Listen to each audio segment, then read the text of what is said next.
renovasi rumah tidak layak huni. Jadi dari namanya aja ini adalah yang menekankan unsur gotong royongnya dalam naungan Kadin Indonesia untuk merenovasi rumah tidak layak huni. Teman-teman jangan lupa bahwa kita saling mencari profit, tapi tolong lingkungan kita perhatikan. Ya.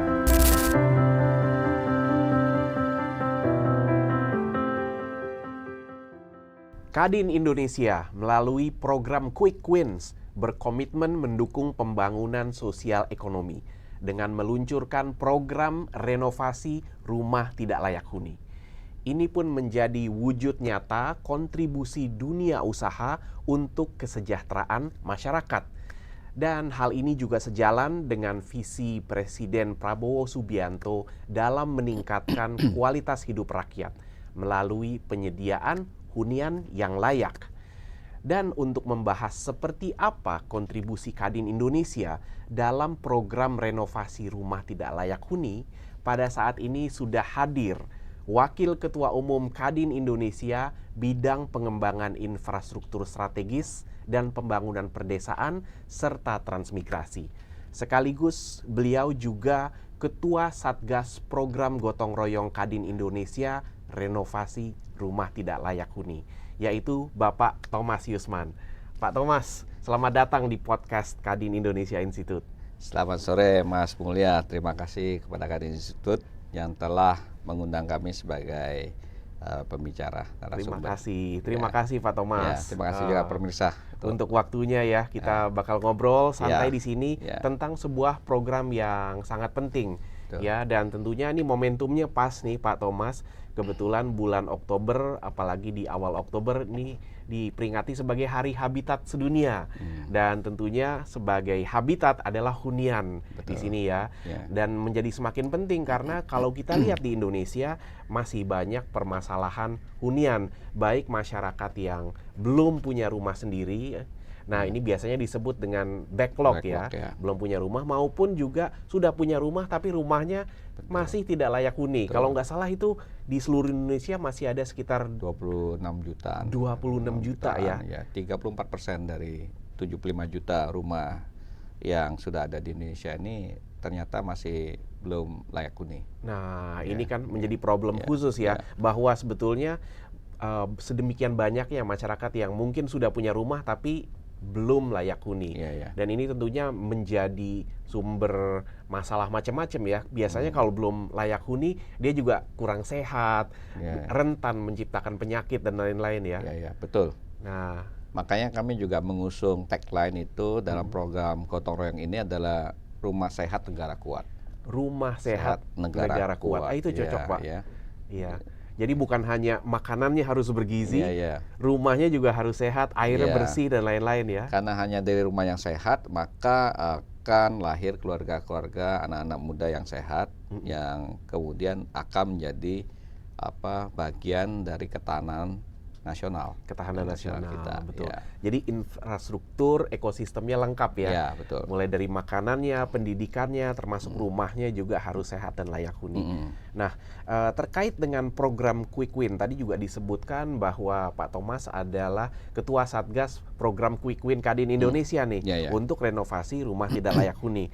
Nah, bisa dijelaskan apa tuh Pak? Program Quick Win ini ngapain sih? Mungkin dari namanya kedengarannya sih cukup jelas ya. Maksudnya mau merenovasi rumah tidak layak huni gitu ya Pak? Ya, jadi sesuai namanya itu program gotong royong ya Kadin Indonesia renovasi rumah tidak layak huni. Jadi dari namanya aja ini adalah yang menekankan unsur gotong royongnya dalam naungan Kadin Indonesia untuk merenovasi rumah tidak layak huni.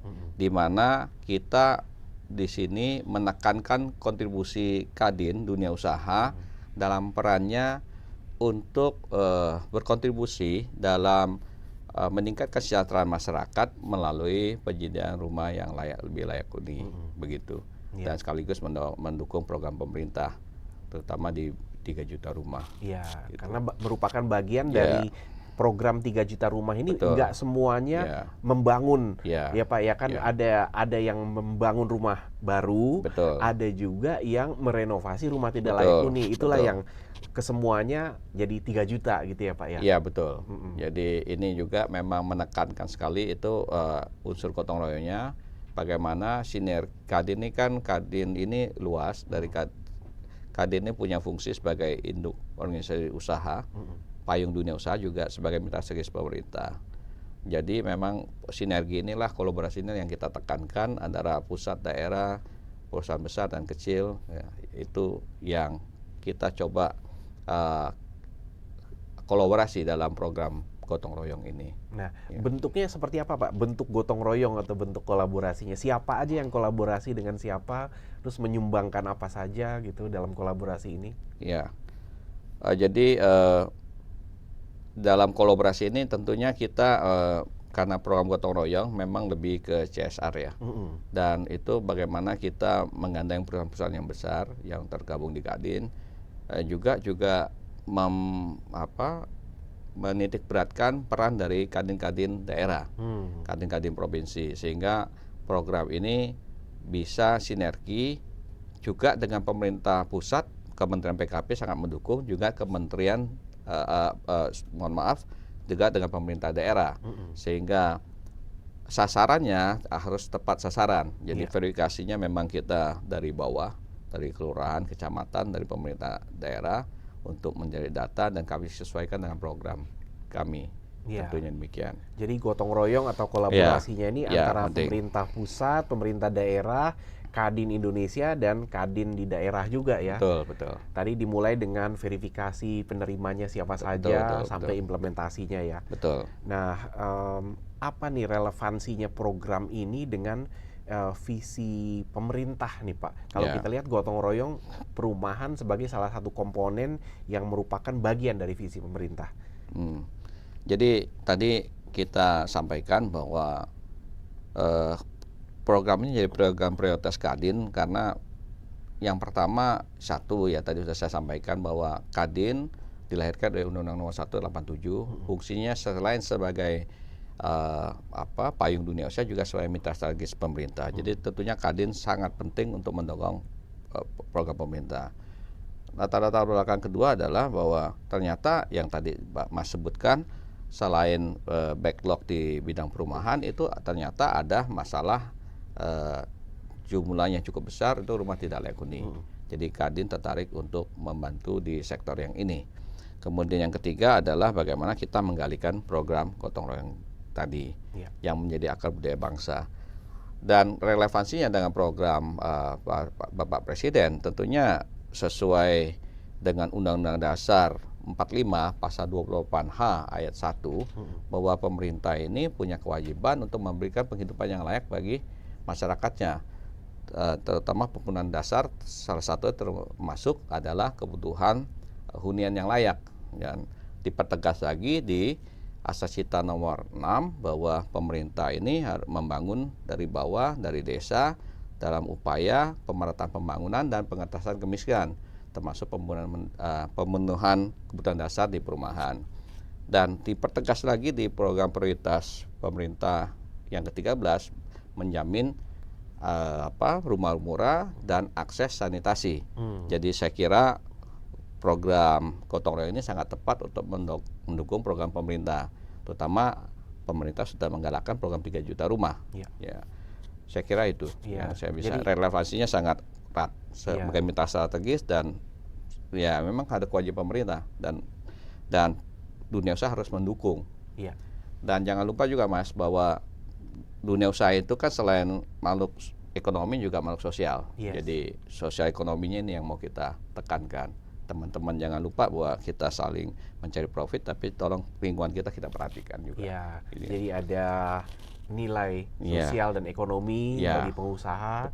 Dan tentunya program ini tadi udah inline betul ya, mulai dari Undang-Undang Dasar sampai Asta Cita sampai program prioritas. Jadi memang udah betul, udah tepat lah ya ini program. Nah, kalau kita lihat tentang target dari program gotong royong Kadin Indonesia ini sendiri, Pak, kalau yang saya dengar Kadin ini menargetkan renovasi 500 rumah ya. Nah, ini bagaimana progresnya sejauh ini, Pak? Memang untuk tahap pertama kita menargetkan 500 rumah, di mana 500 rumah itu adalah 200 di DKI. Karena DKI itu kebutuhan cukup besar, dan perhatian dari Pak Menteri sendiri, Menteri PKP Pak Marwah Sirait itu, dan memang kita lihat di lapangan kebutuhannya cukup mendesak ya, yang untuk kita tangani. Yang kedua adalah Banten, itu 100 rumah, dan di Jawa Barat itu ada 50 rumah, kemudian NTT itu 50 rumah, Bangka Belitung itu 50 rumah, dan ada 25 itu di Sulteng, dan 25 lagi itu di Sulteng di Aceh.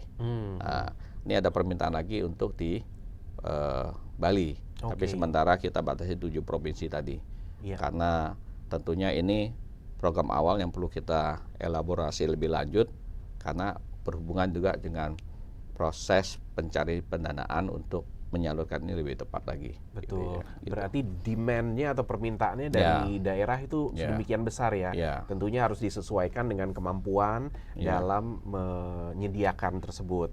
Dan di sini Kadin ya kita sama-sama bergerak untuk mewujudkan itu ya. Betul. Nah, disebutkan juga bahwa program ini tidak menggunakan dana APBN ya Pak ya, tapi melainkan murni gotong royong dunia usaha. Jadi tadi bisa dijelaskan skema pendanaannya, tadi kalau nggak salah Pak Thomas menyebutkan menggunakan CSR ya, atau Corporate Social Responsibility. Ya, jadi memang tadi saya mungkin tambahin data, nanti tadi saya lihat data bahwa progresnya tadi itu sekarang dari 500 rumah itu 242 sudah terverifikasi. Ya, dan dari 242 itu 111 sudah selesai, kita selesaikan. Rumahnya sudah selesai, dan masih 22 unit sedang on progress gitu ya. Termasuk terakhir di Palu, daerah bencana itu kita ada peresmian untuk serah terima unit di Palu. Dan tadi yang terakhir Bapak tanya apa? Tentang skema pendanaannya CSR ini seperti apa nih? Memang basicnya kan ini CSR. CSR memang kita membuat satu proposal kepada perusahaan-perusahaan yang masih punya ruang untuk CSR-nya, untuk mari bersama-sama dalam Kadin untuk melakukan program gotong royong ini. Dan ini melibatkan juga pengusaha di pusat dan pengusaha di daerah, atau pengusaha pusat yang juga di daerah. Dan juga kami juga menggalakkan daerah-daerah kayak Kadin-Kadin provinsi untuk juga gotong royong dengan para anggotanya. Kemudian yang menarik ya dalam pelaksananya ini, masyarakat di daerah-daerah yang terlibat itu juga menyumbangkan swadaya tenaganya gitu ya. Jadi ini saya kira bentuk inti dari program ini adalah bagaimana mewujudkan gotong royong ini gitu ya. Bahkan termasuk gotong royong dengan masyarakat juga, anggota masyarakat yang menyediakan tenaganya di situ. Jadi memang keterlibatan pengusaha Kadin melalui CSR, khususnya yang memiliki kemampuan untuk mengalokasikan dana CSR dan kerjasama dengan masyarakat juga. Nah, tadi Pak Thomas juga sudah menyebutkan bahwa renovasi rumah ini dilakukan di beberapa wilayah ya. Nah, termasuk juga mungkin kerjasama dengan beberapa organisasi lain, misalnya tadi selain Kadin mungkin ada Hipmika atau termasuk juga pemerintah daerah ya, keterlibatan pelaku-pelakunya.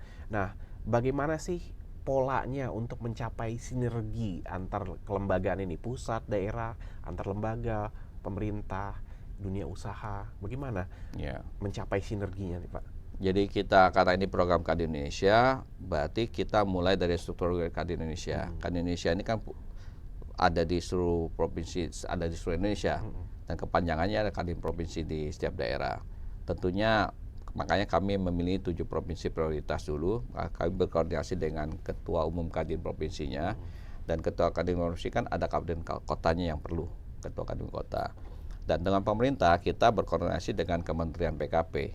Kementerian PKP ya sangat intens untuk memonitor program kita ini, dan memang program ini juga dilakukan juga di HIPMI, juga mungkin di corporate yang besar juga diminta Kementerian PKP untuk melakukan juga kegiatan serupa.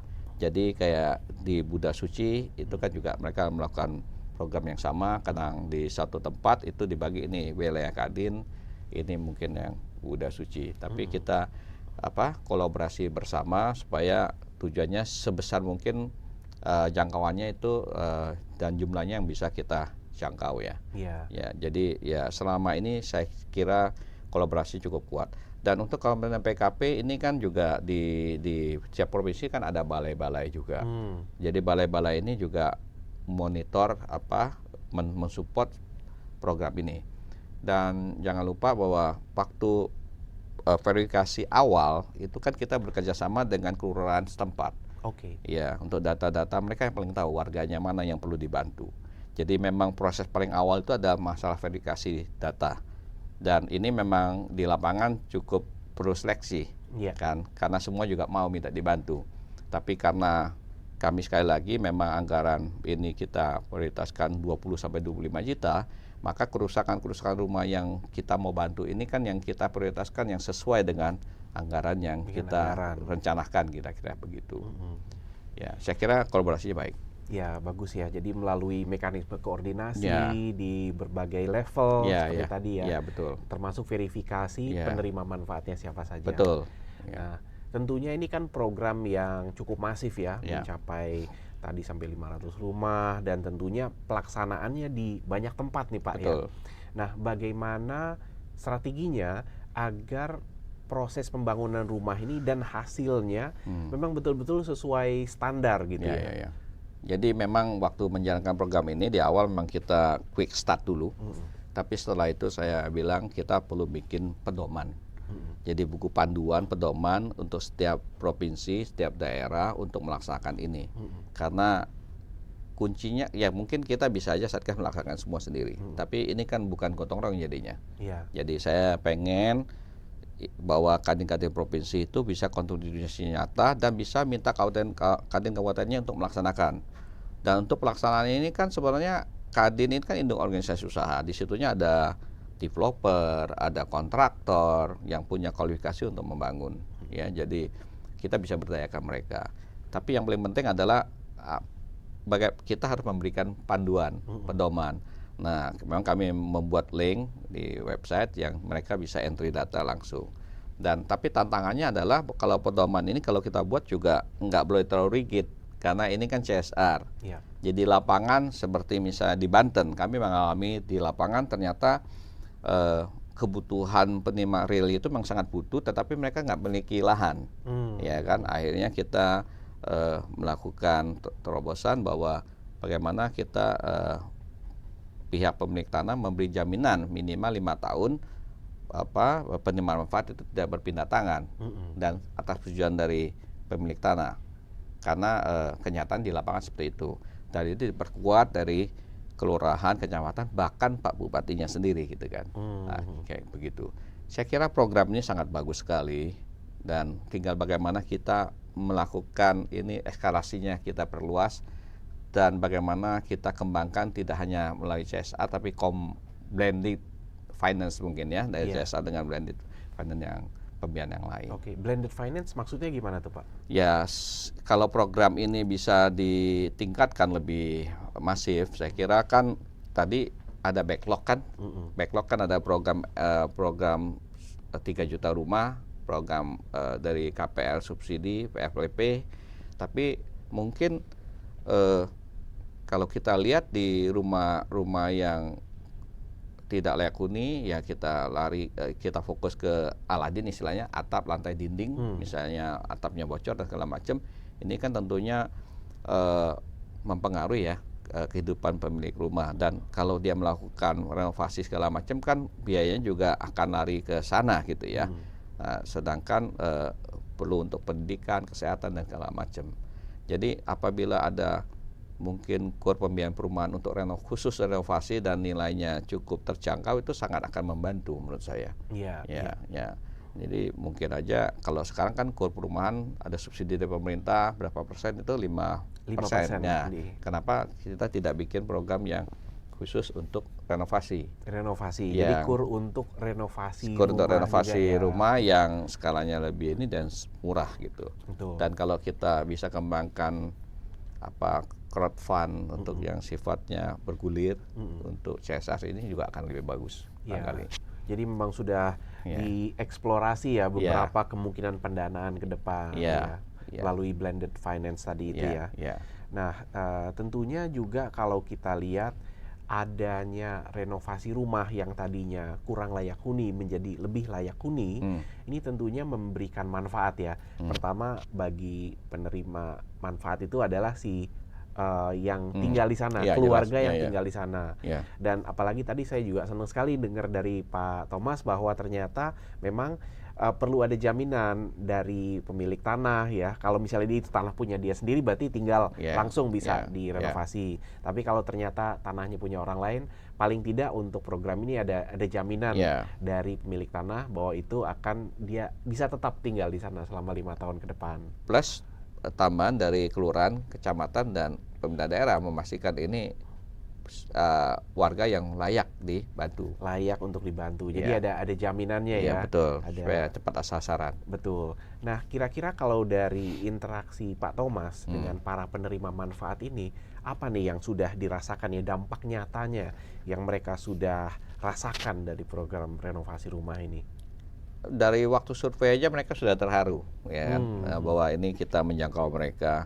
Dan memang kadang-kadang kalau saya ngomong ini agak merinding juga, karena kalau kita lihat di lapangan, Ini berarti survei sebelum renovasinya itu iya, sendiri ya? iya, kita identifikasi memang kayak di DKI itu bahkan ada rumah kali 3 kali 7, tapi yang penghuninya cukup banyak gitu ya. Saya juga bayangin gimana mereka bisa hidup sehat gitu ya. Terus juga akses ke sanitasi juga terbatas begitu. Jadi ini memang tantangan kita, dan begitu kita lakukan ya banyak terharu, terima kasih banyak. Dan saya kira apa yang kita lakukan ini mereka bisa, pendapatan mereka juga tidak tinggi kan, rendah kan, maka tidak bisa renovasi. Saya kira pendapatan mereka bisa difokuskan untuk pendidikan anak, kesehatan, dan segala macam. Tentunya akan sangat terbantu. Oh iya, bagus sekali ya. Ya, Jadi ya. ya tadinya karena pendapatannya pas-pasan, boro-boro mikir mau renovasi Iya, rumah boro-boro ya. mau renovasi, ya. Iya, iya. Jadi sekarang kan dia lebih bisa fokus untuk pendidikan anak. Iya, Ya, betul. ya. Apalagi kalau soal sanitasi itu kan sangat berkaitan dengan Ya. kesehatan ya. Ya, Kalau ya. sanitasi rumahnya nggak Ya, bener, ya, ya. airnya kotor, lalu Ya. kemudian MCK-nya Ya, begitu, itu kan ya. bisa mempengaruhi kesehatan, bisa Betul. sakit lah. Berarti antara lain yang direnovasi ini termasuk fasilitas sanitasinya juga ya Pak ya? Betul. Di lapangan kami menemukan banyak rumah yang tidak punya sumber air bersih sendiri gitu ya. Ya, jadi makanya ke depan saya kira program akses ke sanitasi ini juga perlu menjadi perluasan program gotong royong renovasi rumah ini. Jadi Iya. kita fokus ke sanitasinya. Jadi kita membuat sanitasi komunal barangkali ke depan. Ya, jadi ini akan berkembang. Tapi intinya saya lihat bahwa program ini real gitu, Iya. nyentuh langsung kepada kepada masyarakat. Dan ini sejalan dengan program pemerintah pertumbuhan 8%, kita 08 ya, pengentas kemiskinan ekstrim 0 ini 0%. 0% nih yang kita, Untuk mencapai 0% kemiskinan ya, ekstrim. dan tentunya juga dampak pertumbuhan juga ada ya, multiplier efek di sektor ini. Nah, seperti apa Pak multiplier efeknya kalau di Ya, sana? yang jelas tadi kalau 500 rumah aja, 500 rumah kita asumsi satu keluarga 4 orang penerima manfaat, berarti udah 2.000 orang kan kira-kira. Oh Di iya. biaya kan. Iya. Kemudian untuk ngejar satu rumah kan paling nggak 4 orang. Itu udah 2.000 lapangan kerja kurang lebih kan. Ya, kemudian karena ini di daerah, di tempat-tempat yang memang perlu dibantu, tentunya materialnya dari setempat kan. Material dari setempat. Ya, material setempat. Jadi toko-toko setempat itu juga ada dampak multiplier ekonominya. Dan jangan lupa bahwa renovasi rumah tidak layak huni ini kan industrinya industri properti. Ya, bagian dari industri properti. Iya. Industri properti itu kan memang industri yang kalau di rule of thumb di setiap negara itu, kalau kita lihat pembangunan suatu negara itu pasti pertumbuhan ekonominya ditunjang dua hal, satu infrastruktur, yang kedua ya properti. Kalau propertinya tumbuh ya berarti pertumbuhan ekonominya baik gitu ya. Iya. Dan di properti itu kan mungkin 184 industri kait turunan yang terlibat gitu kan. Yang terkait dengan Yang industri terkait properti ini properti. mulai dari bahan bangunan Iya, sampai kemudian juga mungkin ini ya ya, cat, tukang, tukang, konstruksi, mungkin ya, perabotan juga kan, ya kalau udah ada perabotan, rumah berarti kan ya, dia perlu ada perabotannya iya, juga kan, lemari ya, segala macam ya. macam-macam, Iya, financingnya juga segala macam dari termasuk industri financing ya. iya, Jadi sangat luas sebenarnya. Jadi dengan upaya melakukan ini sebetulnya banyak sektor-sektor yang ikut bergerak ya. Ya, Bukan hanya di titik 500 rumah itu saja, ya. tapi masyarakat sekitar dan industri-industri sekitar juga. Makanya kita mengerti kenapa pemerintah itu mengusung program 3 juta rumah. Mm-mm. Karena ini salah satu daya dorong untuk meningkatkan pertumbuhan ekonomi. Termasuk dampak multiplier ke UMKM juga, Pak. Oh iya, pasti banget ya. Iya, contohnya apa aja tuh? Apa mungkin warung-warung di sekitar Iya, sana menyediakan buat ya, tukang? ya, dengan satu melibatkan tenaga lokal satu kan. Iya. Ya, meningkat. Yang kedua ya perlu makan minum kan, ya, warung sekitar kan juga ikut terdampak. Kemudian tadi kan yang mengenai toko bangunan dan segala macam. Jadi saya kira luas lah ini anunya dampaknya. Iya, iya betul. Nah, setelah menjalankan program ini, Pak, tentunya ada beberapa keberhasilan, ada beberapa tantangan juga. Nah, sekarang saya mau mengeksplorasi soal tantangannya nih, Pak. Apa aja tantangan terbesar yang dihadapi Kadin, khususnya Satgas ini ya, dalam menjalankan program ini, baik dari sisi pendanaan, regulasi, maupun teknis di lapangannya? Iya, iya, iya. Ya, memang yang paling utama adalah sekali ini kan program CSR. Jadi yang paling tantangan utama adalah soal pendanaan. Ya, bagaimana kita meyakinkan dan mengajak teman-teman para pengusaha untuk bergotong royong untuk membangun ini. Itu yang pertama. Ya, yang kedua memang di lapangan itu proses verifikasi penerimaan manfaatnya itu kan memang harus kita jaga betul bahwa ini betul-betul penerimaan manfaat yang tepat, sasaran gitu ya. Dan yang nama program ini begitu kita verifikasi kan mereka berharap itu segera direalisasikan. Nah, sedangkan yang mau minta banyak kan gitu kan, sedangkan kita kan terbatas. Ya, jadi itu juga menyeleksi juga tantangan. Yang ketiga itu pelaksanaan di lapangan ini kan karena spot-spot ya, dan kayak di DKI kan daerahnya kan daerah yang cukup sulit jangkauannya, material masuk dan segala macam. Apalagi kalau daerahnya di gang ya, yang sempit dan memang gitu ya. gang-gang sempit dan itu memang kendala untuk akses material sehingga pembangunannya itu mungkin nilainya juga lebih mahal ya. Dan ini kita belum nyentuh ke Papua misalnya kan gitu kan, mungkin akan lebih mahal. Lebih mahal lagi ya untuk membawa materialnya. Betul. Juga, atau bahkan nggak harus dari luar Papua, dari Ya. daerah kota ke daerah desanya aja bisa jadi Ya. logistiknya lebih susah ya. Yang keempat memang ini kan renovasi. Renovasi ini kan jadi kita membuat rencana anggaran biayanya ini kan harus disesuaikan dengan tingkat kerusakan rumah kan. Iya, Ya, jadi betul. identifikasinya ini perlu sungguh-sungguh supaya perlu tepat supaya memang cost efektif ya. Oke. Gitu. Ya, saya kira Tadi itu Pak aja. Thomas menyebutkan bahwa biayanya per rumah tuh rata-rata berapa, Pak? 20 sampai 25 juta. 20 sampai 25 Jadi juta. kalau di provinsi-provinsi yang kita minta mereka membantu menjalankan, ada penanggung jawab ketua Kadin provinsi, kita pokoknya 20 juta per rumah. Kalian elaborasi, kalau kurang tolong cari teman-teman di daerah untuk karena kan nggak mungkin pas ya. Iya. Dan ada makan yang saya bilang menggandeng masyarakat untuk swadaya gitu, seperti di Banten contohnya. Dan itu sangat baik ya menurut saya. Nah, kalau di Jakarta nih tantangannya karena aksesibilitasnya agak sulit dan biasanya bangunannya itu kadang-kadang berlantai 2 juga walaupun kecil gitu kan. Jadi ya tantangannya memang kadang-kadang lebih dari yang kita anggarkan. Iya. Gitu. Jadi kita mungkin anggarannya rata-rata ya. Rata-rata. Satu rumah itu 20 sampai 25 juta. Ya. Tapi dalam prakteknya biasanya satu rumah itu lebih atau kurang, Pak? Kalau di DKI banyak kan lebih. Banyak kan lebih Iya, ya. DKI banyak kan lebih. Iya, Tapi kan. kami mencoba maksimalkan ya, maksimalkan. Nah, tadi yang Pak Thomas sebut, kalau lebih ya diupayakan juga ada kontribusi dari teman-teman di Betul, daerah, betul, dari betul. lokal sendiri. Iya, betul. Mm-mm. Karena sebenarnya rusak rumah ini kan, kalau rumah tidak huni kan kebanyakan nanti kondisinya kan ada rusak ringan, sedang, dan berat. Iya. Nah, yang kami masih bisa sentuh tuh ringan dan sedang nih. Oke, dengan 20 sampai 25 juta Iya. itu yang bisa ini adalah yang rusak ringan maupun sedang. Iya, Kalau dan- rusak berat udah pasti biayanya Iya. jauh di atas Jadi itu ya. kalau sebenarnya rumah sehat itu kan salah satunya kan struktur ya. Iya. Struktur harus itu keluasan bangunan, luas bangunan, kemudian pencahayaan dan sanitasi. Nah, cuman kan di lapangan kan nggak bisa begitu. Jadi makanya saya sampaikan teman-teman, kita membuat ini lebih layak lah. Iya. Kalau disebut layak, benar-benar layak huni, masih perlu effort yang lebih besar lagi.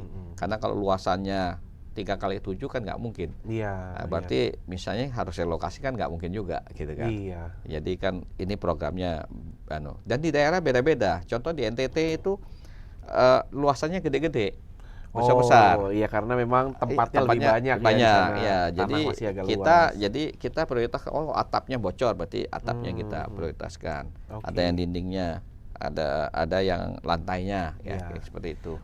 Paling Ada yang sanitasinya. paling umum apa Pak yang diperbaiki? Ya ini kan renovasi, yang direnovasi atau diperbaiki? Kebanyakan atap ya, karena bocor ya. Itu kan Oh. penting kan, kita atap tidak bocor. Yang kedua, lantainya itu kan banyak yang masih lantainya ada yang tanah masih, yang ada yang rusak ya. Kita bikin floor. Yang ketiga ya kita lihat akses untuk kamar mandi dan segala Kamar macam mandi, itu oke. sangat itu. Iya. Di dapurnya juga. Oke. Gitu. Ya, jadi kita ya sebisa mungkin, semaksimal mungkin kita ini dengan dana yang demikian tuh, nilai impact-nya setiap rumah itu kan beda-beda. Yang paling banyak impact apa? Yang paling memberikan dampak Ya, positif ya, dampak bagi positif. keluarga yang menghuni rumah Ya, tersebut. terima manfaat. Oke. Ya. Tentunya tadi ya yang termasuk yang mendesak ya, kayak Ya. tadi bocor Ya, itu ya. mendesak. Ada di DKI itu lantai 2-nya memang sudah nggak bisa dipakai, ya kita perbaiki. Mereka meningkat sendiri dengan papan kan, kita perbaiki Oke. supaya mereka bisa bisa menggunakan ruangan, karena sudah ketika kali 7 kan sempit, orangnya Iya. banyak. Orang- Mau nggak mau lantai 2 mesti kita perbaiki juga. Iya, gitu. iya betul. Begitu. Betul. Ya, tantangannya tentunya banyak berat, tapi juga keberhasilannya juga pasti banyak terharunya. Ya. Melihat Iya. masyarakat mendapatkan sedemikian bantuan ya. Ya. Nah, target jangka panjangnya gimana nih Pak? Ini kan program ini berjalan belum 1 tahun ya, bahkan baru beberapa bulan sebetulnya Iya. tapi sudah mencapai progres yang luar biasa ini. Nah, targetnya ke depan gimana Pak untuk jangka panjang? Apakah memang ada rencana untuk diperluas ke provinsi lain atau Iya. untuk menambah rumah yang bisa direnovasi di provinsi tersebut? Tentunya memerlukan penggalangan dukungan secara lebih luas ya Pak ya. Jadi kalau ke depan ya, jelas saya kira saya sendiri sebagai ketua Satgas dan teman-teman tentunya itu ada kepuasan ya, kepuasan batin lah ya, kalau kita bisa menyalurkan program ini lebih banyak lagi yang bisa menerima manfaat. Dan kalau provinsi tentunya sekarang sudah 7 provinsi. Ya. Tidak kemungkinan dengan sesuai dengan arahan ketum, dan nanti apabila nanti Kadin punya suatu kalau bisa punya wadah yang bisa mengoleksi CSR di satu wadah, sehingga tinggal ini kebutuhannya untuk bencana banjir, ini kebutuhan untuk bantuan renovasi rumah tidak layak, sehingga itu akan jadi suatu kekuatan yang besar, karena Kadin kan sangat besar kan. Saya kira itu jadi kita bisa memperkuat dari segi fund crowding itu ya. Dari dana CSR bagaimana mengkolek atau mengorganisir dari dana itu, CSR. saya kira itu. Yang kedua tentunya ini kan baru 7. Sebenarnya kalau kita lihat di data tidak layak huni itu kan, provinsi-provinsi itu ada Papua Tengah, Papua Selatan, Papua Pegunungan itu juga termasuk yang 5 besarnya selain NTT, Babel sama 6 besar selain dengan DKI. Jadi memang DKI, NTT, Babel, kemudian Papua Pegunungan, Papua Tengah, Papua Selatan itu juga masuk. Jadi tentunya kita pengen, kemarin Bali kan ada bencana banjir juga, itu juga penting. Jadi sebenarnya kita bisa combine ini juga antar WKU, ya kan? Seharusnya kita bisa WKU bagian bencana kan ada Bu CS ada bencana, kita bisa kolaborasi juga. Saya kira yang penting willingness-nya kita, ya willingness kita. Terus yang berikutnya yang mungkin kalau mau lebih gede, lebih masif itu ya bagaimana kita tidak habis kan. Kalau CSR ini kita serahkan selesai, ya mungkin ada kategori-kategori. Tapi kalau kategori yang dia punya pendapat penghasilan, tapi dia nggak bisa, dia perlu waktu jangka panjang, misalnya dia mungkin kemampuan mencicil 300.000 gitu ya per bulan. Nah itu bisa lebih waktunya lebih panjang dan bunganya murah. Why not gitu ya? Tapi kalau CSR kan kita habis, kalau kita let's say bunganya ya 0% pun nggak masalah, yang penting kan bisa lebih hasilnya dong yang lain lagi gitu. Iya. Dan terakhir nih Pak, mungkin ya, apa nih pesan Pak Thomas atau pesan Kadin kepada dunia usaha secara luas dan masyarakat mengenai pentingnya kolaborasi dalam menghadirkan hunian yang layak? Apa nih pesannya atau lesson learn atau pesannya apa? Saya kira dari kata-kata program gotong royong sendiri, gotong royong ini adalah jati diri bangsa, ya, akar budaya bangsa yang perlu kita galakkan. Bangsa ini bisa lolos dari berbagai macam krisis itu juga karena budaya bangsanya itu gotong royong. Jadi mari kita sebagai sesama pengusaha wujudkan gotong royong ini bersama-sama, selain kita mencari keuntungan di ekonomi, tapi juga bagaimana kita punya dampak sosial yang positif kepada masyarakat dan lingkungan kita. Jadi mari kita teman-teman bersama kita bergabung dalam program gotong royong ini, kita perluas sasaran penerimaan manfaatnya, dan tentunya bersama kita teguh ya, gitu ya. Jadi bersama kita akan ringan memikul beban yang program yang kita mau sukseskan gitu ya. Betul. Saya kira itu yang kedua adalah kalau rumah yang layak itu bisa kita berikan, itu kan kita ingat bahwa dari rumah lah lahir generasi-generasi penerus kita. Dengan rumah yang sehat, maka generasi penerus adalah penerus yang sehat, dan mereka bisa fokus ke pendidikan. Dan dengan mewujudkan rumah yang sehat itu mewujudkan ketahanan papan. Sekaligus ini akan menjadi modal dasar jadi ketahanan nasional kita yang kuat, sehingga akan menjadi negara yang kuat. Jadi kita mewujudkan rumah yang sehat, kita harapkan negara kita akan jadi kuat. Saya kira itu dua pesan moral saya, mungkin itu ya. Gotong royong dan bagaimana relevansinya ini dengan ketahanan nasional. Ya.